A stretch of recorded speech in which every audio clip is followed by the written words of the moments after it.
Mitch was lost. The last we saw of him, he was walking along the lowest terrace of the pyramid-shaped city in search of Lemmy. Lemmy was found by Jet and me, but by the time we got him back into the living quarters of one of the land fleet trucks, Mitch had disappeared. So, leaving Lemmy in the truck to keep a lookout for Mitch from the driving cabin window, Jet and I again returned to search for Mitch. No trace of him was found on the lower terrace.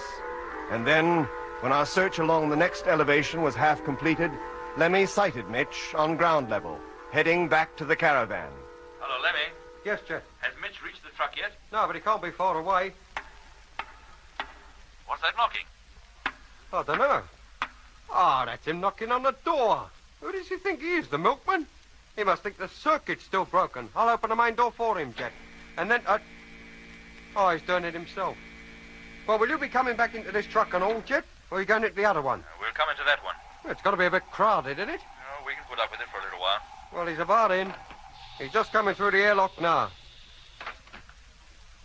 And there he is. Hello, Mitch, boy. Where you been all this time, mate? We've been so... Hello, Lemmy. What's the matter? Surprised to see me? You? Oh, no. Yes, Lemmy. Where's the rest of the crew of number 2? What happened to them? Evans was killed when the ship crashed. And the others? They're quite safe. But where are they? I've come to take you to them. Hey? Put on your suit, Lemmy, and come with me. Oh, no. We'll see what Jet has to say first. He gives the orders around here. Orders must be obeyed without question at all times. Well, of course. What was that? Put on your suit and come with me. You take off your suit and wait until Jet gets here. We must be gone before he gets back. Oh, we must we? Well, I'm not leaving this place with you or anybody else until Jet gets here. Now move away from that radio.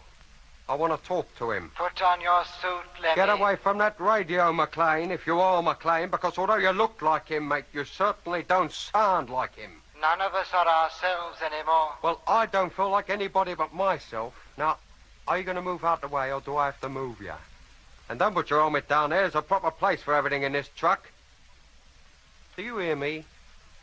Now put your helmet in its stowage. It is not my helmet. Then whose is it? The helmet and the suit both belong to Mitch, and he doesn't need them anymore. Mitch? And what are you doing with him? And what's happened to Mitch? How can he breathe? How can he live out there without his suit? He must be dead. He is not dead. How do you mean? But he will not be returning neither to you, to the fleet, or to Earth. I shall leave his clothes here. Now put your suit on and come with me. I'm not putting it on, and I'm not coming. It is an order, and orders must be obeyed without question at all times. Yes, but this is one time when they're not going to be. Now, you're here, McLean. You're staying. And nobody's leaving this truck unless Jet says so. Now, get away from that radio. Do you hear me? Get away. And there's no point in looking at me like that. What are you trying to do? Now, keep away from me. Keep away, do you hear? What? Oh, blimey. Your hands. They're cold. They're stone cold. Hello, Lemmy. Jet calling. Let go of me. Hello, Lemmy. This is Jet. Doc and I are outside. What? Close the airlock, will you? We'll only come in. Oh, no, you don't. Ah, you take that. And that. That'll teach you. Oh, blimey, he's up again. Lemmy, do you hear me? We want to come in. Don't. Oh. Lemmy. Must get to the control panel. You want to play rough, do you? Right. That settled you. Now, the switch. Sounds like the airlock's closing now, Jet. About time, too. Hello. Jet. Lemmy, what's going on in there? McLean. He... Oh, blimey. Oh, you dirty... Lemmy. Lemmy, answer me. What's happening in there?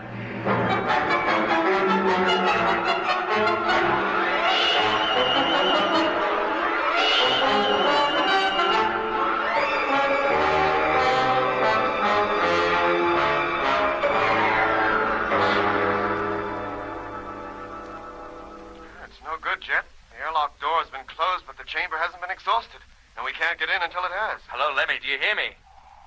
Hey, listen, there it goes. It's exhausting now. Thank goodness for that.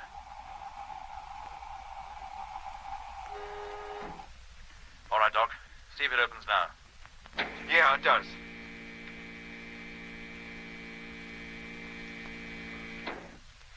In you get, Doc. And quick, I'll follow. Right. Okay, you in? Yep, you can close that now.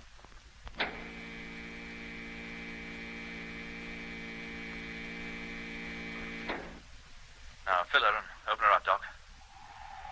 Hello, Lemmy? Lemmy? He still doesn't answer. What's going on in there? Well, we can open the door now and see for ourselves. What? Good grief.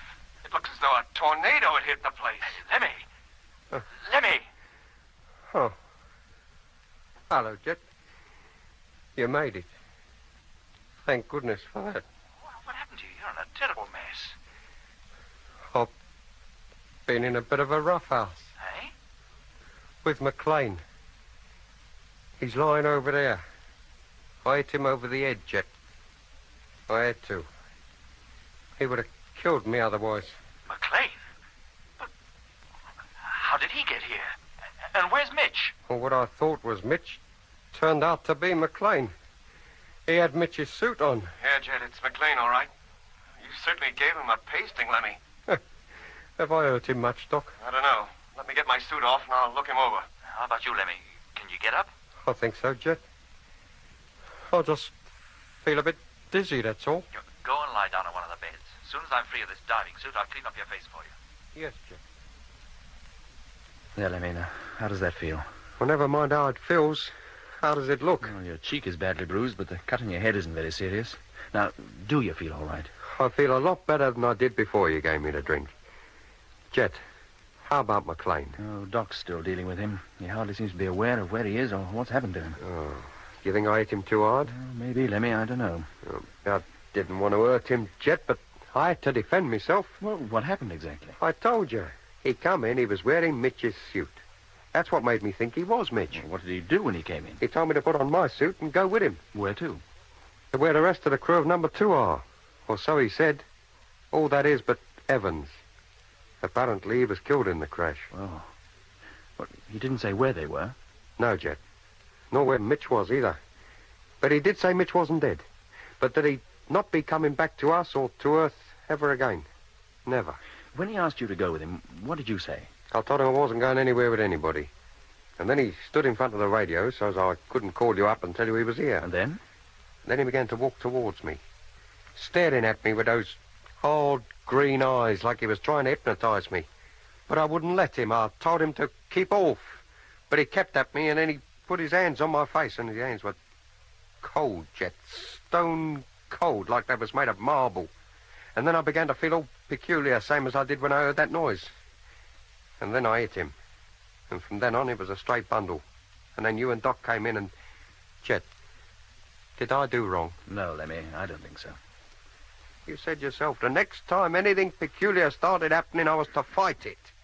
And McLean certainly wasn't normal. Well, under the circumstances, I think you did the right thing. Had you allowed him to overpower you, well, goodness knows what might have happened. As it is, he came to get you, but we have him instead. And what about Mitch? Have we given up looking for Mitch now? No, Lemmy, but the night temperature in these latitudes is too low for us to venture outside. We've no choice but to wait until the morning. Yes, Jet. Well, perhaps by then, McLean will have returned to something like normal and be able to throw some light on this whole business. Yes, Jet. Now, get some sleep, Lemmy. After what you've been through today, I should think you need it. Yes, mate. Good night. Good night, Lemmy.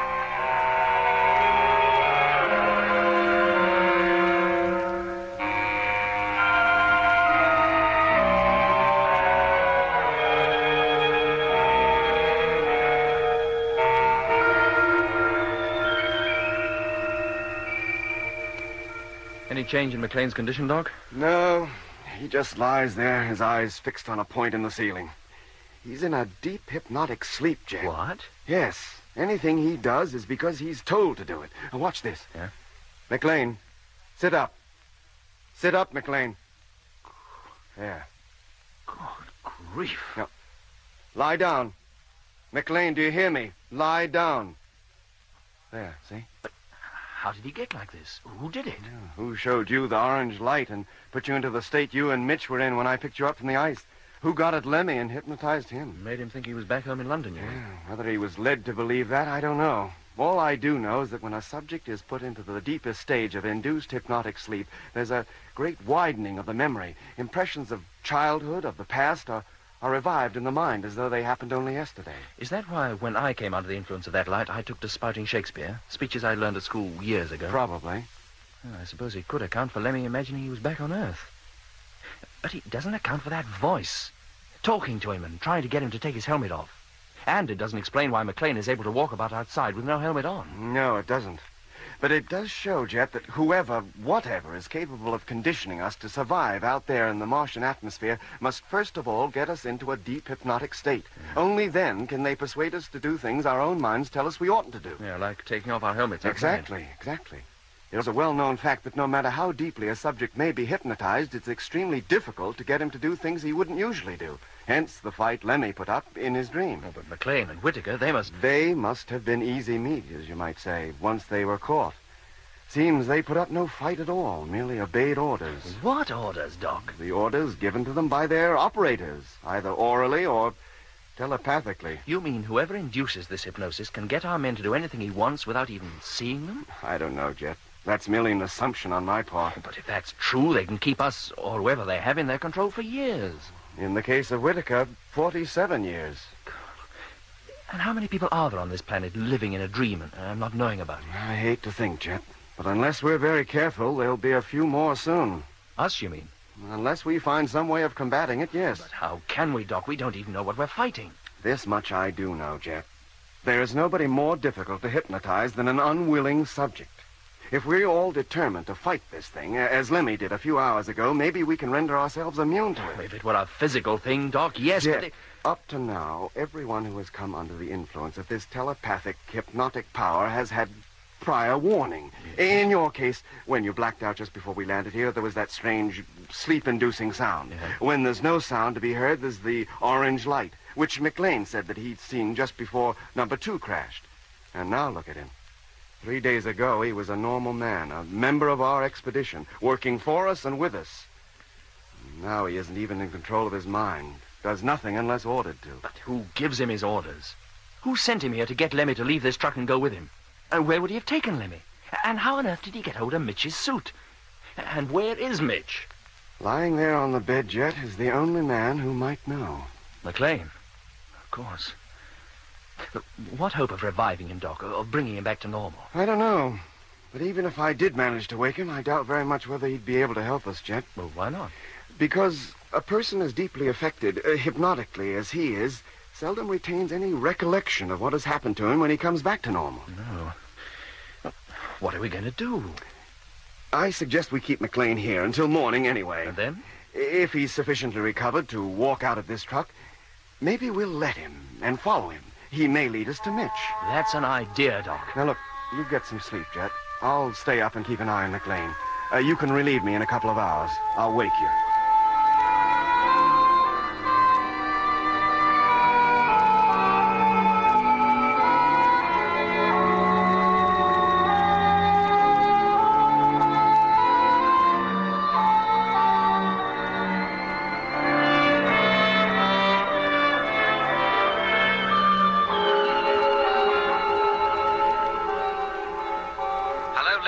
Polar Base calling. Come in, please. Hello, Frank. Morgan here. Hello, Jet. It's about the pictures we took when we passed over the canal you're camped in. You've developed them? Yes, sir. There's nothing but desert on either side of the canal you're in at present. Oh, we didn't expect anything else. But about 50 miles northwest of you, there's a group of what we can only take to be buildings with flat roofs. There's a large one and a couple of smaller ones a short distance from it. And nearby what appear to be 2 large areas of land enclosed by fences. Fences? Anything else, Frank? Well, yes, sir. The pyramid, the city or whatever it is. Well? We took a picture directly over it, and on the uppermost terrace is a large sphere. Not the same one you saw visit the wreck on number 2. I think it must be, Jet. Then he did come here. It's been sitting up there out of our sight on the roof of that city all the time. Apparently. Oh, nice work, Frank. That's the most useful piece of information you've given us. I haven't quite finished yet, sir. Oh? The canals. Uh-huh. We passed over others after leaving you. They're all filled with the same type of plant as the one you're in. That's why they show up so clearly against the pink desert. They're all full of vegetation. I thought they might be. Well, thank you, Frank. That's a great help. Now, have all the information you've given me radioed up to the fleet, and have them relay it back to Earth Control as soon as their orbital position is favorable. Yes, sir. And thanks again, Frank. I'll call you later, before it's light. Right. Well, Doc, here we are searching the base of that place, and all the time the very ship we're looking for is sitting up there on the roof. That must be how McLean comes to be here. He traveled in it. Yeah. It must have been him, Dobson, and Harding who were in it when it visited number 2 for the second time, when Frank saw the crew of that ship. That's why they look like normal human beings. Maybe, but who was in that ship when it visited number 2 for the first time and carried off McLean and the rest of the freighter crew? The same people, if they are people, who left those peculiar footprints behind? Ask me, Doc. McLean. It's the first sound he's made since his fight with Lemmy. Do you think he's coming? Coming round. I don't know. His body temperature certainly hasn't changed. It's still abnormally low. Oh, he's sitting up, Doc. Let's get over to him. No, Jet, stay here. Let's see what he does. He's getting off the bed. Walking towards the airlock. Where are you going, McLean? McLean, where are you going? My orders are to return to the ship, and orders must be obeyed without question at all times. The orders have been changed. You are to remain here. Do you understand? You are to remain here. He stopped dead in his tracks. Go back to your bed, McLean. Go back to your bunk and stay there. Do you hear? He's going. You're able to control him, Doc. Quiet, Jet. It may not be as easy as it seems. He's certainly lying down. Do you think he'll sleep? I hope so. He's getting up again. Lie down, McLean. The ship. I must get back to the ship. The others are waiting. You must remain here. Now lie down. Lie down. That seems to have done the trick. If it lasts. What do you mean? There must be great conflict going on within his mind, Jet. Somehow, from somewhere, he's been receiving orders to go back to where he came from. To that ship on top of the pyramid. He tries to obey those orders, and yet at the same time, he receives mine. It's a question of which of us, me or the unknown something that put him into this state, is strong enough to hold him. Well, the odds seem to be in your favor at the moment, Doc. I think they'll remain that way. Why? Because, Doc, no matter how strong a hold that other power has over him, he's still a physical being. And so long as that airlock remains closed, he'll stay here, whether he likes it or not. You mean to keep him here, Jet, regardless of what he may try to do? Yes, Doc, we must. He's one of us. Well, he was, but whether he still is, I very much doubt. Well, that remains to be seen. But until we have definite proof of what harm our keeping him here is likely to do to him, here he's going to stay. Well, you may start getting violent again if you try to keep him against his will. Well, that's a risk we'll have to take. But he looks peaceful enough now, and we'll keep a constant watch. Later, when the sun has risen and we can go outside again, perhaps we'll take him with us. And, well, as you say, he may even lead us to Mitch. Maybe. And what if we find Mitch in the same state as McLean is in now? I hate to think, Doc. But whatever state he's in, one thing is certain. I intend to find him, and the rest of McLean's crew as well.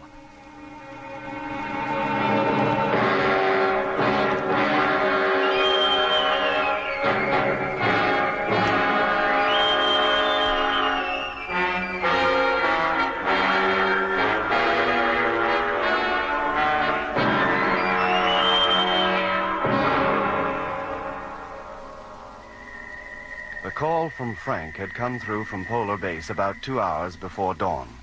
From sunset on, I had sat by McLean's bed, hoping that some change would come in his condition. Meanwhile, Jet and Lemmy took it in turns to sleep in the only other bed available to us inside the truck. So while I kept watch on McLean, either Jet or Lemmy kept watch on the highest point of the city, where, according to Frank's report, the strange spherical craft that we had been pursuing was situated. In all probability, waiting for McLean to return to it, with Lemmy. Hey, Lemmy. Lemmy, wake up. Yeah? What's the matter? It needs only 30 minutes to sunrise. I want you to continue the watch until dawn. Yes, Jet. I'll get up into the hatch right away. Righto. Well, Doc, how is he? Just about the same, Jet. Except now he seems to have forgotten about leaving here. He's made no attempt to get off the bed for more than an hour. He seems to accept me as his only control now. I told him to sleep. Do you think by keeping him here and controlling him yourself, you might cut him off from the outside control completely? I'm hoping so, Jet. Well, what chance is there of bringing him back to normal, as he was before he crashed? I wish I knew. I don't know how he got into this state, and I don't know how to get him out of it. It certainly can't be done by any normal methods. I've tried them already. Oh. You mean he is, in fact, another Whittaker? At the moment, yes. But there's one big difference. Whittaker was up here on Mars and presumably in a similar condition for some 40 years. Now, McLean has been here little more than a week. You think the time he's been under the influence of whatever it is might make a difference? Probably. Well, let's hope you're right, Jet. In which case, the sooner we get hold of Mitch and the rest of the lost crew members, the better. Hey, Jet, Doc, come out here, quick. Lemmy, he's seen something. You wait here, Doc. Right. Jet, come on, mate, quick. Coming, Lemmy. Now, what's the trouble? Look up there, to the top of that pyramid. That light. It must be coming from that sphere parked up there. What's going on, Jet? How should I know, It Lemmy? lights up everything as bright as day. It did. It seems to be getting dimmer now, but it's still very strong. Here, what? Hey, it's taking off. There it goes. And look at the rate she's climbing. Now she's just hovering. No, it's not, Lemmy. It's pulling out. It's giving us the slip. Oh, it's almost as though it's showing us that they know we intended going up there. It's heading directly southwest across the desert. Yes, mate. Lemmy, as soon as the sun has warmed the atmosphere, I'm leaving this truck and going into the next. Huh? I want you to remain here and drive this one. And take it easy over the bumps. Remember, Doc is still tending McLean in the living quarters truck behind you. And where am I supposed to be driving to? You fall in behind the other truck and follow me. And where are you going, then? After that ship. I'd stake my life on the rest of the crew of number 2 and Mitch being in it. And we've got to get them back, Lemmy. We must. Yes, mate. I'm ready to get going the minute you give the word. Good for you, Lemmy. But first, you better go back into living quarters and prepare a meal. And make it a big one. It'll probably be the only one we'll get today.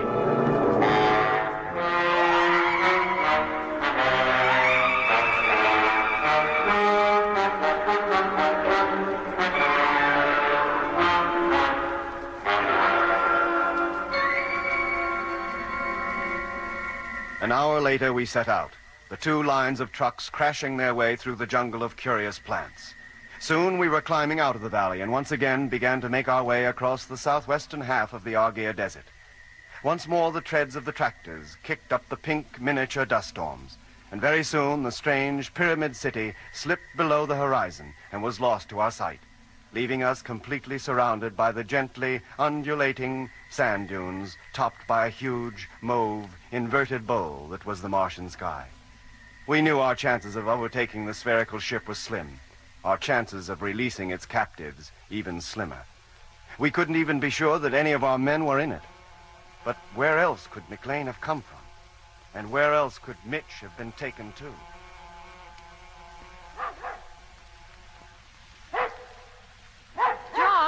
John! What is it? What's the matter with the dog? He's been going on like that for nearly 20 minutes. How should I know? Well, you better go out and see. There might be a dingo hanging round the pens. You better take your rifle with you. Oh, all right. Dog's only got to yap a little and you think it's dingoes after the sheep. Well, it's better to be sure than sorry. Hey, Bob! Oh, drat the dog, I can't even see him. Well, go and look for him. He can't be far. Ah, there he is. Hey, what the? Hey, Martha, there's a man out here. Well, if it's that dingo scalp hunter No, again... Martha, he's not the scalp hunter. He's lying face down on the sand and Bob's standing over him. What? Oh, the poor fella. He must be sick, John. Now, you wait here. I'll go over and fetch you. Here, drink this. Come on, chum. It'll put new life into you. Oh, where am I? What am I doing here? I might ask you that. What are you doing out there in the sun without even a hat on? Where'd you come from? I'm lost. That's a bit of an understatement, isn't it? Last night, a dingo hunter invited me to his camp, and then he tried to kill me. But I managed to beat him off. And then he turned a pack of dingoes onto me, and I had to run for it.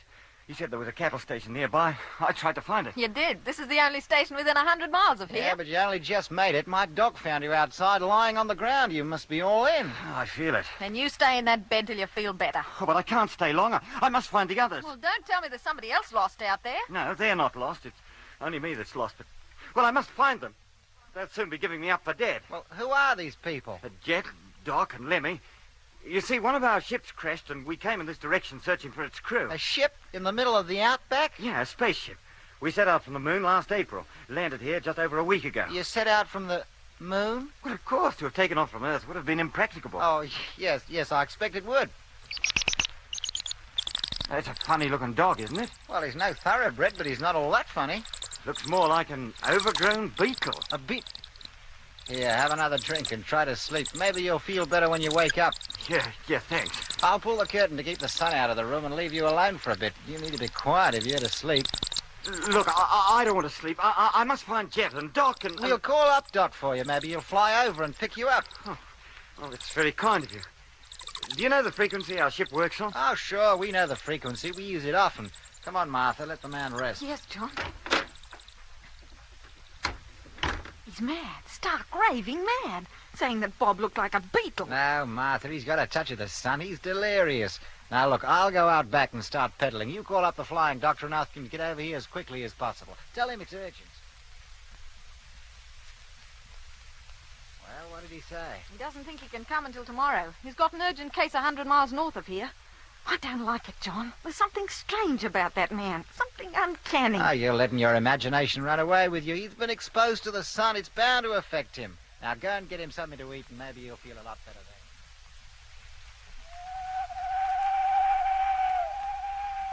How are you feeling now? What's that noise? What noise? All that hooting. I hear no hooting. All I can hear are the sheep bleating. Sheep?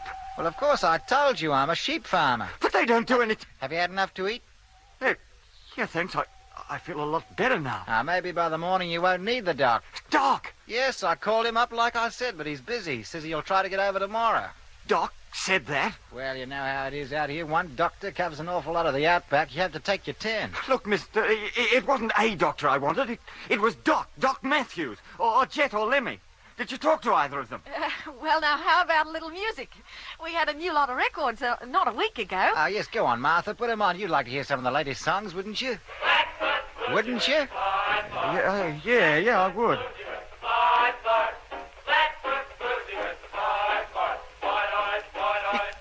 Is that the latest song? It most certainly is. They're playing it on the radio all the time. Oh, I've never heard it before. You haven't? Why, that song's so well known, even the black fellas are singing it. You take it off.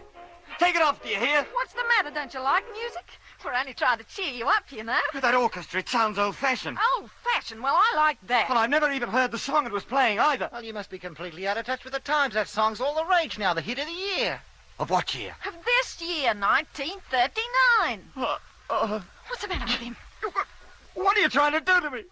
I was only 2 years old in 1939. Now, calm down. You're not well. Aren't I? Or maybe I'm not. Or maybe you're not. Neither you or that dingo hunter I met up with last night. I tell you, it's a conspiracy. It's a plot to send me mad. Lie down on that bed. I won't lie down. Not until I get to the bottom of this. I said lie down. And I said I won't lie down. Martha, hand me that rifle. No, John, be careful. I said give it to me. Now, you keep your distance. Not before you tell me what's going on. What are you doing up here on Mars? What are you... Hey, that's where I am, isn't it? I warn you. And what are you doing with a black beetle for a dog that whistles like a bird? Keep away. And what kind of sheep do you have that sound like a lot of owls hooting? For the last time, stay where you are. And another thing... No, John, don't! Clothes here. Now put your suit on and come with me. I'm not putting it on, and I'm not coming. It is an order, and orders must be obeyed without question at all times. Yes, but this is one time when they're not going to be. Now, you're here, McLean. You're staying. And nobody's leaving this truck, and this jet says so. Now, get away from that radio. Do you hear me? Get away. And there's no point in looking at me like that. What are you trying to do? Now, keep away from me. Keep away, do you hear? What? Oh, blimey. Your hands. They're cold. They're stone cold. Hello, Lemmy. Jet calling. Let go of me. I don't know. That's him knocking on the door. Who does he think he is, the milkman? He must think the circuit's still broken. I'll open the main door for him, Jet. And then, he's doing it himself. Well, will you be coming back into this truck and all, Jet? Or are you going into the other one? We'll come into that one. It's got to be a bit crowded, isn't it? Oh, we can put up with it for a little while. Well, he's about in. He's just coming through the airlock now. And there he is. Hello, Mitch, boy. Where you been all this time, mate? We've been so... Hello, Lemmy. What's the matter? Surprised to see me? You? Oh, no. Yes, Lemmy. Where's the rest of the crew of number 2? What happened to them? Evans was killed when the ship crashed. And the others? They're quite safe. But where are they? I've come to take you to them. Hey? Put on your suit, Lemmy, and come with me. Oh, no. We'll see what Jet has to say first. He gives the orders around here. Orders must be obeyed without question at all times. Well, of course, What was that? Put on your suit and come with me. You take off your suit and wait until Jet gets here. We must be gone before he gets back. Oh, we must we? Well, I'm not leaving this place with you or anybody else until Jet gets here. Now move away from that radio. I want to talk to him. Put on your suit, Lemmy. Get away from that radio, McLean, if you are McLean, because although you look like him, mate, you certainly don't sound like him. None of us are ourselves anymore. Well, I don't feel like anybody but myself. Now, are you going to move out the way, or do I have to move you? And don't put your helmet down there. There's a proper place for everything in this truck. Do you hear me? Now put your helmet in its stowage. It is not my helmet. Then whose is it? The helmet and the suit both belong to Mitch, and he doesn't need them anymore. Mitch? And what are you doing with him? And what's happened to Mitch? How can he breathe? How can he live out there without his suit? He must be dead. He is not dead. How do you mean? But he will not be returning neither to you, to the fleet, or to Earth. I shall leave his...